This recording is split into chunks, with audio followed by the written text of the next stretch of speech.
அத்தியாயம் 10. கண்ணழகி. தாயை பற்றி கேட்டதும் தந்தை ஏன் அப்படி சினத்தின் வசப்பட்டார் என்று சிந்தித்த அரசகுமாரி அடுத்து மௌனமே சாதித்தாள், கேள்வியொன்றும் கேட்காமல். திடீரென்று கண்களில் தோன்றிய சினத்தையும் விஜயாலயன் வினாடி நேரத்தில் மறைத்துக் கொண்டு அன்பு ததும்பும் கண்களுடன் தனது மகளை நோக்கினான். குழந்தாய், ஏற்கனவே ஏற்பட்ட நிகழ்ச்சிகளால் சிறிது நிதானம் தவறிவிட்டேன். உன் அன்னையை நினைக்கும் போதெல்லாம் இத்தகைய நிலைக்கு நான் வந்து விடுகிறேன். ஏனென்றால் உன் அன்னையை போல் சிறப்பாக வாழ்ந்தவளும் இல்லை, பயங்கரமாக வீழ்ந்தவளும் இல்லை. உறையூர் அரண்மனைக்கும் நகரத்துக்கும் ஒரு தீபம் போல இருந்தால் உன் அன்னை. அவளை போன்ற அழகிகள் யாரும் இல்லை என்பது பல்லவ ராஜ்யத்திலும் பாண்டிய ராஜ்யத்திலும் கூட பிரசித்தம். அவள் என் மனையாளாக வந்து மிக குறுகிவிட்ட சோழ சிற்றரசின் ராணியாகும் வரை என் அன்னையைத்தான் அழகில் சிறந்தவர்கள் என்று மக்கள் நினைத்தார்கள். மருமகள் வந்ததும் மாமியாரின் புகழ் மறைந்தது. இருப்பினும் என் அன்னை மிகுந்த அழகுடையவள். உன்னை பார்த்தால் அவளை பார்க்க வேண்டியதில்லை. அவள் சிலையைத்தான் அச்சுதர் மாளிகையில் நிலவரியில் பார்த்தாயே. அவளை விட மிகச்சிறந்த எழிலுடன் உறையூர் அரண்மனையில் புகுந்த உன் அன்னையை மக்கள் தெய்வம் என நினைத்தார்கள். அவள் பொறுமையை முன்னிட்டுத்தானோ என்னவோ அவளுக்கு பூதேவி என்று அவள் பெற்றோர் பெயரிட்டிருந்தார்கள். ஆனால் மக்கள் அவள் அழகை கண்டு பூதேவியுடன் ஸ்ரீதேவியும் இணைந்திருப்பதாக பேசிக் கொண்டார்கள். அவள் ரதத்தில் கோயிலுக்கு போகும்போதெல்லாம் திரளான மக்கள் அவளை பார்க்க வருவார்கள். அவளை தெய்வமாக நினைத்தார்கள். அவள் வந்த 2 வருடங்களில் என் அன்னை காலமாகிவிட்டதை கூட அபசகுணமாகவோ அவள் காலடி வைத்ததன் காரணமாகவோ மக்கள் குறை கூறவில்லை. அப்படி மக்களின் மனதை ஈர்த்து கொண்ட உன் அன்னை முதலில் உன் அண்ணன் ஆதித்தனை ஈன்றாள். அடுத்த 5 ஆண்டுகள் கழித்து நீ பிறந்தாய். நீ வளர வளர உன் அன்னையின் மகிழ்ச்சி எல்லை மீறியது. அவள் அடிக்கடி உன் முகத்தை பார்ப்பாள். உன் கண்ணழகை கண்டு அவளே மயங்கினாள். இவள் பிறந்த வேளை சோழ அரசு பேரரசாகும் என்று அவள் அடிக்கடி கூறுவாள். அவள் உன்னை ஈன்ற 8வது நாள் அவள் கட்டிலுக்கு அருகில் நான் நின்று கொண்டிருந்தேன். அவள் என்னையும் பார்த்து உன்னையும் பார்த்தாள். உங்கள் அன்னையின் கண்கள் இப்படித்தான் இருக்கும். உங்கள் அன்னை மார்பில் இவள் மார்பில் இருப்பது போலவே புலியின் மச்சம் உண்டு. நீங்கள் புலியின் வம்சமல்லவா என்று கூறினாள். மகிழ்ச்சி புன்முறுவல் கூட்டினாள். உன்னை வைத்த கண் வாங்காமல் நான் பார்த்து கொண்டு நின்றேன்.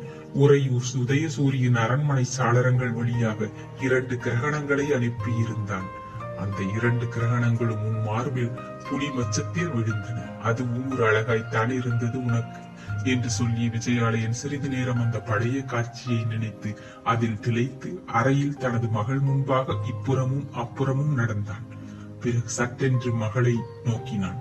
இருவர் கண்களும் கலந்தன. அவள் கண்களை நோக்கிய விஜயாலயன், ஆம், அதே கண்கள், வசீகர கண்கள், அழகு சொட்டும் அற்புத விழிகள் என்று சற்றே இறைந்து சொல்லிவிட்டு, மகளே கேள், இவ்வண்ணம் அன்று உன்னை நான் பார்த்து கொண்டிருந்த போது உன் அன்னை கேட்டால் இன்று 8வது நாள் தொட்டிலிட வேண்டும் உங்கள் மகளுக்கு என்று.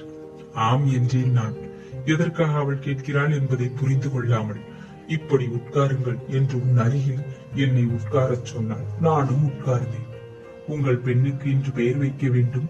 என்ன பெயர் வைக்கப் போகிறீர்கள் என்று வினவினாள் உன் தாய். என்னை எதற்காக கேட்கிறாய் என்று நான் கேட்டேன். நீங்கள் பெயர் வைப்பதில் சூரர். திரும்பவும் சங்க காலத்தின் நிலைக்கு சோழ நாடு உயர வேண்டும் என்று கூறி மகனுக்கு ஆதித்தன் என்று பெயரிட்டீர்கள். தமிழ் பெயராக இல்லையே என்று நான் ஆட்சேபித்தேன். நீங்கள் என்ன சொன்னீர்கள்? கரிகாலன், நலங்கிள்ளி, நெடுங்கிள்ளி, செங்கனான் என்ற பெயர்கள் மறைந்து விட்டன களபிரர் இருளில். அந்த இருளை கிழிக்க என் மகனுக்கு ஆதித்தன் என்று பெயர் வைக்கிறேன் என்று சொன்னீர்கள். சூரியன், கதிரவன் என்று மாற்று பெயர்கள் சொன்னேன். நீங்கள் ஒப்பவில்லை. பெயர்கள் நன்றாக இல்லை என்று தள்ளிவிட்டீர்கள். ஆகையால் பெண்ணுக்கு தமிழ் பெயரிடுங்கள். இப்படி பேசினாள் உன் அன்னை. இங்கு சிறிது தாமதித்தான் விஜயாலயன். மேலும் பேசினான். இப்படி சொன்ன உன் அன்னையை திருப்தி செய்ய நீயே ஒரு தமிழ் பெயர் சொல் என்றேன். உடனே அவள் சொன்னாள், கண்ணகி என்று. நான் சிந்தித்தேன். என்ன சிந்திக்கிறீர்கள்? சங்ககால பெயர், காப்பிய பெயர் என்றாள் உன் அன்னை. ஆனால் என்று நான் இழுத்தேன். மனம் விட்டு சொல்லுங்கள் என்றாள் உன் அன்னை. எங்கள் இருவருக்கும் இப்படி விவாதம் நடந்தது. பூதேவி, கண்ணகி சிறந்த பெயர்தான், ஆனால் அவள் அதிர்ஷ்டக்கட்டை என்றேன் நான். எப்படி? இது உன் அன்னையின் கேள்வி.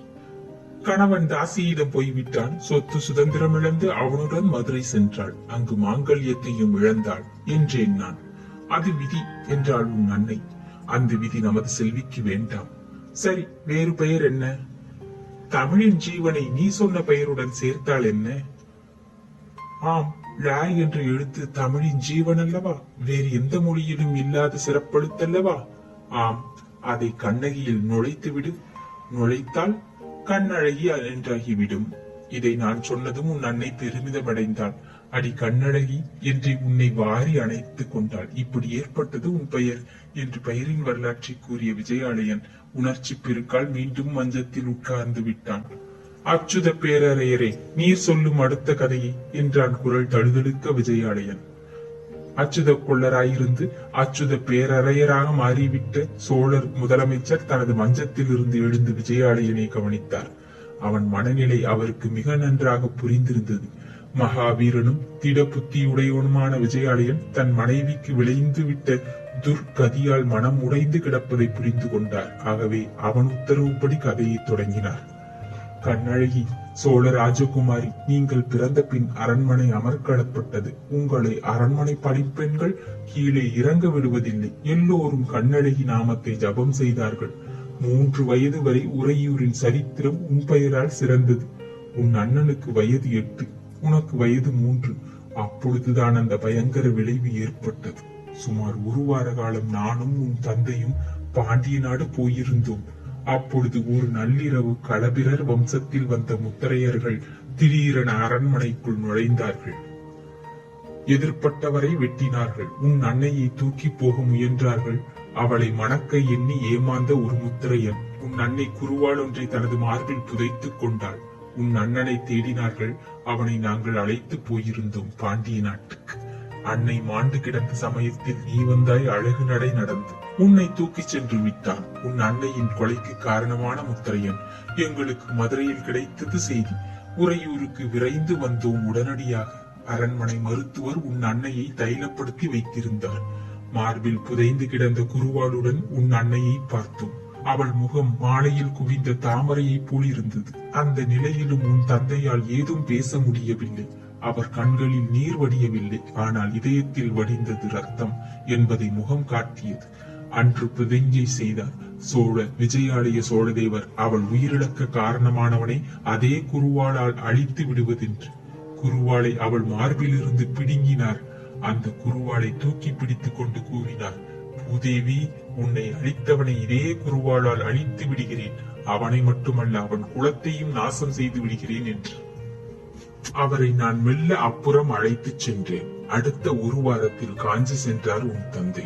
சோழ அரசை பல்லவ ராஜ்யத்தின் சிற்றரசாக்கினார். அவர்களால் படைத்தலைவராகவும் ஏற்றுக் கொள்ளப்பட்டார். அவர் அடுத்து விளைவித்த போர்கள் பல. முத்திரையர் இருப்பிடங்களை எல்லாம் அழிக்கத் தொடங்கினார். பல்லவ அரசின் பெயரால் சோழர் அரண்மனையில் பல நாட்டு பொருள்களும் வந்து சேர்ந்தன. உன்னை கண்டுபிடிக்க சல்லடை போட்டு சலித்து பார்த்தோம்.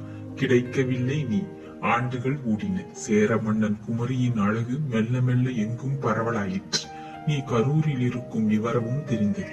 உடனே உன் தந்தை என்னை அனுப்பினார் இங்கே. இந்த இடத்தில் அச்சுதர் தனது கதையை நிறுத்தி கொண்டார். மெல்ல பேச முற்பட்ட விஜயாலயன் மெல்ல தலை நிமிர்ந்தான். உன் படம் ஒன்றை வரைந்து அனுப்பினார் அச்சுதர். உன் பாட்டியின் தத்ரூபமாக நீ அமைந்திருந்தாய் இந்த சித்திரத்தில். அதற்கு முன்பே கரூர் சேரர்களின் 2வது தலைநகராகிவிட்டது. முதல் தலைநகர் மகோதயபுரமாயிற்று. இது 2வது தலைநகரையும் உன்னையும் கைப்பற்ற தீர்மானித்தேன். 15 ஆண்டுகளுக்கு பிறகு உன்னை இங்கு சந்தித்தேன். மகளே, நீ கிடைத்தாய். அது மட்டுமல்ல, சோழ அரசு இனி சாம்ராஜ்யமாகும் நிலையும் துவங்கிவிட்டது என்று கூறிய விஜயாலயன், சரி அச்சுதரே, கண்ணழகி சிறிது இளைப்பாரட்டும் என்று கூறி கைகளை தட்டினார். அரண்மனை பணிப்பெண்கள் ஓடிவர அவர்களிடம் மகளை ஒப்படைத்த சோழ மன்னன், முதலில் இனி நாம் அடுத்த திட்டத்திற்கு செல்வோம் என்று கூறினான். எதற்கும் மாரவேலையும் அழைத்துக் கொள்ளுவோம் ஆலோசனைக்கு என்றும் சொன்னான். மாரவேலை அழைத்து வர ஆள் அனுப்புகிறேன் என்று சொன்ன அச்சுத பேரையரை வாயிற்படியை நோக்கி 2 அடி எடுத்து வைத்தார். ஆனால் அதற்கு அவசியமில்லாது போயிற்று. அதே சமயத்தில் அந்த அறை வாயிற்படியில் நின்றார் மாரவேல். திடீரென குப்புற விழுந்தார் அறைக்குள். அவன் முதுகில் குருவாள் ஒன்று புதைந்து கிடந்தது. அதிலிருந்து பெருகிய குருதி அந்த அறையின் தரையை மெல்ல மெல்ல நனைத்தது. அத்தியாயம் 10 நிறைவுற்றது. நன்றி, வணக்கம்.